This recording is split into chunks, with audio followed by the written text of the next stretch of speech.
nos encontramos aquí en un nuevo escenario. Vamos a tocar otro tema importante que son los sonidos. Hoy nos acompaña el señor Publio González, un gran exponente de nuestra cultura llanera. Señor Publio González, cuéntenos, ¿quién es Publio González? Bueno, gracias, muy buenos días, gracias por la oportunidad a ustedes jóvenes por este gran proyecto, Pasarte, suena bien bonito y el enfoque que le dieron es un enfoque muy importante. Bueno, Publio González es un rondoneño nato, soy de aquí, de este territorio, de este terruño. Considero yo que Puerto Rondón es uno de los municipios más criollos que quedan a nivel Colombia. Cuando digo criollo, ¿qué es? Porque aún se vive esa cultura, esa tradición, esas costumbres tan auténticas, tan propias de nuestros campesinos, de nuestros llaneros. Y Publio González nace en este territorio. Soy rondoneño, soy hijo de un par de una pareja, de un matrimonio de un par de llaneros. Y mi papá es una persona muy conocida aquí en Puerto Rondón como uno de los pocos llaneros que quedan ya, y que fue en esa época llaneros aguerridos, llaneros recios, que montaba un caballo, toreaba un toro, sabía las costumbres del llano, sabía esas reglas tan místicas que tenían los llaneros y que eran tan sagradas, ¿no? Entonces, ese soy yo, soy un cultor. Estudié en el colegio en La Inmaculada, luego me fui a vivir a otro municipio del departamento de Arauca, donde eché raíces y tengo una familia, pero continúo con la costumbre y ese legado que en mí nace, que es el folclore, que es la música, que es el baile y que es la tradición. ¿Cómo se adentra Publio González al mundo del baile? ¿Cómo empieza esa pasión? Bueno, yo les voy a contar a ustedes a la edad de 6 años, a la edad de 5 años más o menos nos vinimos a vivir al pueblo, trasladamos al pueblo. Un año después, creo que pasando por una casa comunal, escuché música y me acerqué a mirar. Incluso mi edad era tan baja que no alcanzaba a mirar por la ventana y colocaba piedra sobre piedra o ladrillo sobre ladrillo y me ponía a mirar unos personajes bailando. En ese entonces yo no entendía qué era eso. Les puedo contar a ustedes una anécdota muy chistosa. Resulta que a mí me gustó el tema.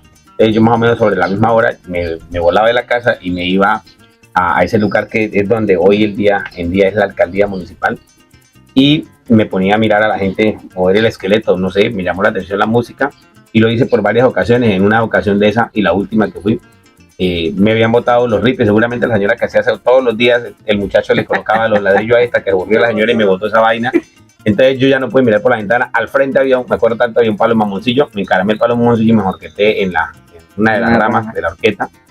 Y me quedé mirando hacia abajo, la gente como movía el esqueleto y lo que hacían ahí. Me quedé dormido. Me quedé dormido en el árbol y resulta que cuando yo me desperté, ya era tarde. Yo me desperté asustado, no había nadie, yo estaba apagado esa vaina y corra para la casa. Cuando yo llegué a la casa, mi mamá lo primero que me agarra por una lista y me dio guapi.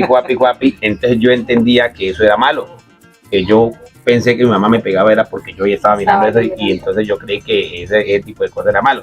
Pasa que cierto día deciden demoler ese lugar para construir el Palacio Municipal que hoy día es, y corren, es que la cosa cuando lo van a buscar no lo buscan, ¿no? Corrieron la Casa de la Cultura más acá, a media cuadra de mi casa, y yo podía diagonal mirar lo que hacían. Sin embargo, a mí Y ahí se enamoró. No, hombre, yo escuchaba, sí, yo tenía miedo, yo escuchaba, salía a la puerta la música, pero yo no me salía. Pero uno después bota el miedo y me salí, me fui cerquita y me agarré por la ventana. Pegué con una suerte que la ventana era mucho más bajita y mucho más grande el ventanal y yo podía mirar de ahí. Yo pasé como 2 o 3 tardes ahí hasta que el profesor me dijo: niño, ¿usted quiere bailar? Yo le dije: sí, yo quiero bailar. Dijo: voy a hablar con mamá. Le dije: no voy a hablar con esa señora. Y cuando ella iba a hablar con mamá me voy justo para la casa, corre porque dije: me va de hoy otra vez. Y claro. Bueno, sin embargo, el señor terminó su jornada en la hora de la noche, llegó el señor a la casa. Buenas, la señora. Entonces yo le dije dónde vivía, le expliqué: ¿dónde vive usted? Le dije: yo allá. Le dijo: ¿puedo hablar con mamá? Cuando dije: hable con mamá, yo no. Arranca a correr. Llegó el señor en la noche y preguntó por mi mamá. Efectivamente la llamó y le dijo que sí, que era que el niño iba allá y le gustaba mirar y que quería aprender a bailar. Y yo dije que sí. Yo cuando llegó ese señor, yo corrí para soldar y me escondí. La respuesta que mi mamá le dio, que yo escuché, dijo: no, toca esperar que el papá no está, pero el papá llega mañana. Y si le da razón, pues que sí, si no, pues él es el que decide, porque entonces pues la mujer era muy sumisa y era generalmente lo que dijera el hombre. Papá llegó el otro día, cuando llegó el señor, dijo, pues si el muchacho le sirve de algo, llévelo, que para algo sirva. Entonces me dieron el permiso me compraron unas cotijitas y me voy a la academia. De ahí, de 6 años, inicia como ese amorío, como ese enamoramiento de la música y la pasión por la música. Y le puedo contar sin error equivocarme que habíamos bastantes muchachos ahí, incluso del barrio, en esa Casa de la Cultura, y siempre la persona que sobresalió con el baile fui yo, porque yo era disciplinado por la condición de mi papá, que era muy exigente, era muy disciplinado y no le permitía respetar a uno, a los mayores, ni tomarle el pelo a ese profesor. Usted lo mandaba al colegio a estudiar y usted hacía caso porque a eso lo mandaba. Cualquier error que usted cometiera, guapa. Entonces yo me comportaba muy bien y de hecho a mí me fue muy bien con el baile, fui uno de los mejores. Cuando ya llegué a la edad de 8 años me empezaron a sacar para un lado, me presentaban aquí en el colegio, actividades de la alcaldía, después me empezaron a sacar a Arauca y así me fui haciendo, y eso me ayudó a que yo le cogiera mucho más amor y pasión a lo que hago hoy día. Usted en Puerto Rondón y Tame, durante todo este poco de tiempo, estos años de trayectoria como formador, usted se ha convertido en un referente para muchos niños, de que pues ha sido la base para ellos iniciar en el joropo y formarse como profesionales en el joropo. Me contaba usted hace un tiempo que hace más o menos 20 años ya dictaba clases. Para usted, así como ha sido para esos niños, para esos jóvenes hoy en día, ¿quién fue para usted esa persona que, digamos, que usted tiene en su mente que fue su primera visión, su precursor? Claro, en ese entonces había en la Casa de la Cultura, que recuerdo que me contaron mucho después, había un proceso de la alcaldía que esos profesores eran nombrados por la alcaldía o por la gobernación. Ese maestro se llama Manuel Barreto, que fue el profesor que a mí me inició en el baile del joropo y me enseñó lo poco que sé. Pero obviamente después uno con el tiempo y la experiencia uno va adquiriendo más conocimiento, el salir a un festival al otro, y uno va aprendiendo y uno afianza y mejora sus capacidades. Pero fue el profe Manuel Barreto. Señor Publio, cuéntenos, ¿cuál fue su primer festival? Caramba. Bueno, el primer festival fue un festival estudiantil que organizaba ACEDAR. Los maestros organizaban aquí un festival, no recuerdo el nombre, pero sí les puedo decir que fue el primer festival que gané ahí en el colegio. La Copa ACEDAR le llamaban. Entonces, tenía deporte, tenía cultura, y yo gané en la parte cultural con una pareja. ¿Quién era su pareja de baile? Bueno, yo tuve una pareja que se llamaba en ese entonces la Elvira Hernández, que bailaba también en la Casa de la Cultura, bailábamos los dos. Después tuve otra pareja llamada Trinidad y otra pareja llamada Marley Perosa. Hablemos de los ritmos que hay.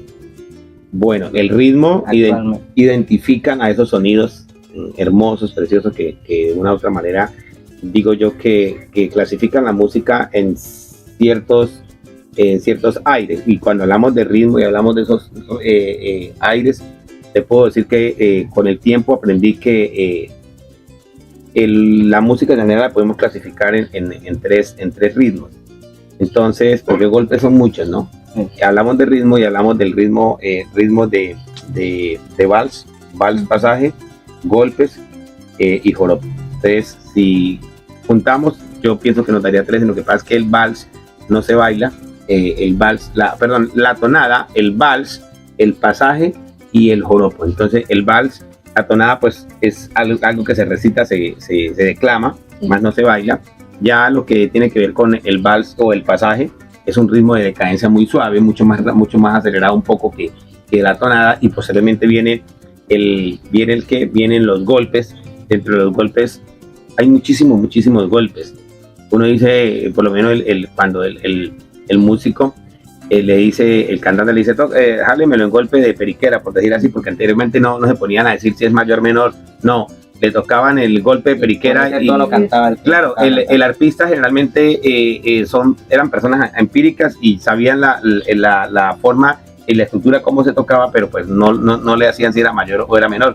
Llegaron aquí y afinaron el arpa en tono mayor, y por ahí cantaban las canciones que los cantores querían mostrar y querían hacer. Entonces, y luego tenemos el golpe de joropo, que el joropo como tal puedo decir que es un ritmo atravesado, y entre ellos clasificamos al 6 por derecho, 6 corrido, 6 por derecho, pajarillo, y creo que el otro es el guitarresollo, que son golpes recios, que le llama como tal joropo, pero en conjunto todo podemos llamar joropo, pero se clasifican en esa era una duda que yo tenía, porque o sea, llamamos joropo a todos los ritmos de la música llanera, todo, pero sí es muy importante eso que usted nos enseña, porque joropo también es esa parte recia de la música. Muchachos, mire, le puedo contar a ustedes, sí, joropo, cuando hablamos de joropo, encierra muchísimas cosas. El joropo encierra música, encierra canto y encierra baile e instrumentos, que son los que hacen el joropo. Ya que usted menciona lo de instrumentos, señor Julio, cuéntenos cuáles eran esos instrumentos con los que hacían esos festivales o esos parrandos llaneros. Bueno, yo les voy a hablar a ustedes de mi época, muchachos. Sí. Lo que yo les cuente de instrumentos antiguos, porque a mí me lo han contado en medio de esos talleres, de esas charlas que se hacen en diferentes festivales cuando se hacen en la parte pedagógica.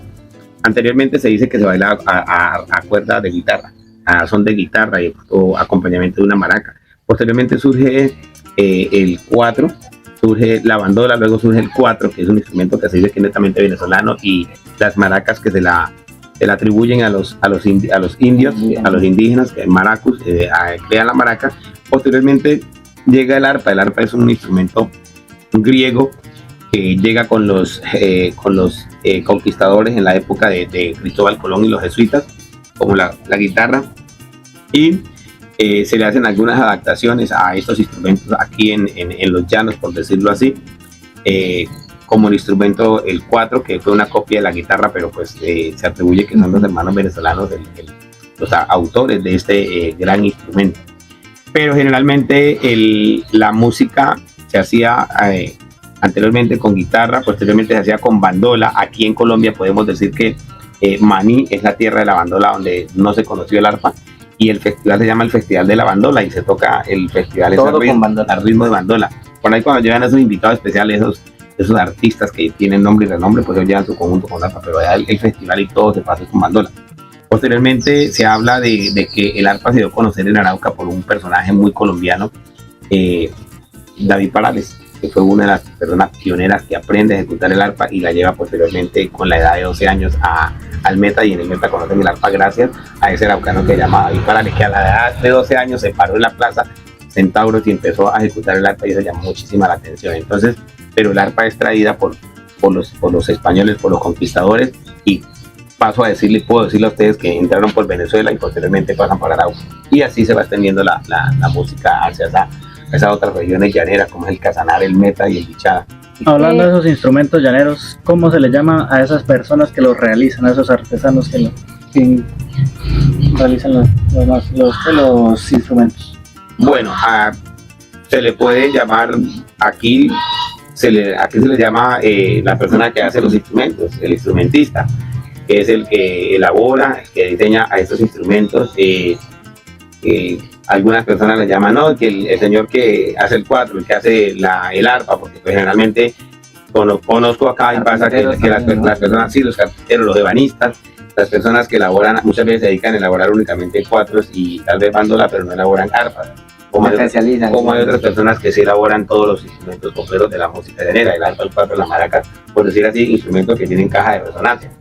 Pero en Venezuela por lo menos a eso se les llama luthier.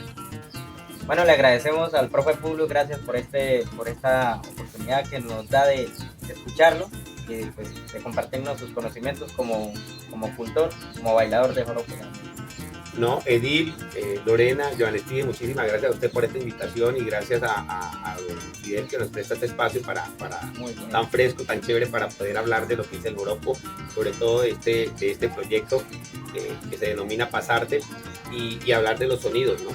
Entonces, a ustedes muchísimas gracias. Espero pues que esto se replique, que muchas personas tengan muchas más oportunidades de conocer y llegar más a esto, para que conozcan qué fue lo que fue nuestro sonido correspondiente a la música y también al baile. Muchísimas gracias.